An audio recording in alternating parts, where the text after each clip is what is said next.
पपिया एक जगह करे आई बड़े पपिया मतलब एक पपिया के पपी ले तो भुला गइलो। देखो आज हमार शादी बा यही जो नौटंकी मत करो। नौटंकी एबरा बॉक्सर आ रहा है एक कोटे बड़ा बचाओ ले।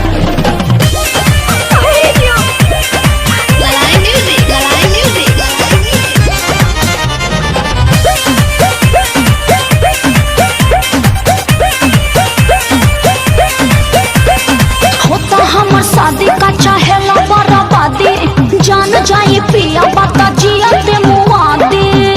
अरे तनको तो ख्याल करो होता हमर शादी का चाहेला बराबादी जान जाए पिया बता जिया ते मुआदी। अच्छा अरे तोहरा पागलपंती से हम नहीं बाचा मौक समझती हो क्या? नहीं रो नहीं टुकु टुकु डाको दुआर पूजा में नागिन धुन पर कूद कूद के नाचो। सही में नहीं रो नहीं टुकु टुकु डाको दुआर पूजा में नागिन धुन पर कूद कूद के नाचो। ठीक है बा बेस बढ़ाओ रे। अरे तनी आराम से लेवल हाई कर। अरे बूफर फाड़ बोलो फुल कर वॉल्यूम फुल कर। ओहो बवाल करे बका रुमाल निकाल के। अरे बस चिड़ै के जान जा लड़का खेलौना और रोड पे लोटिया के नाचेंगे। ई सब कुछ न कर जनी पगला के फेरा में पड़ ऐसे कठोर जनी बना टूट जाए शादी जाना तनी को तू डर मौगा हवा प्रेमी होई ना कि जहर खाइले तोरा मोरा देश से लोभ के कहानी बताई दे।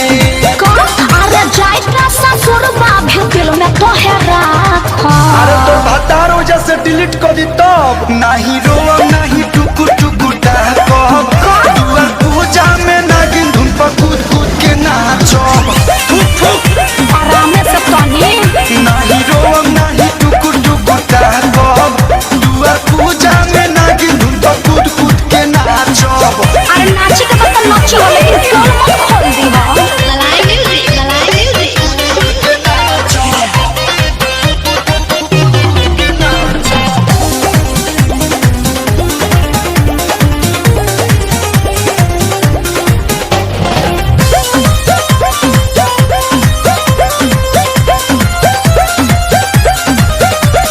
बाट मजा बुरे भला दोरे होई नहीं इतना हम बोरे पापा के मर्जी से होता के शादी कोइल बाटे हमरो जरूरी।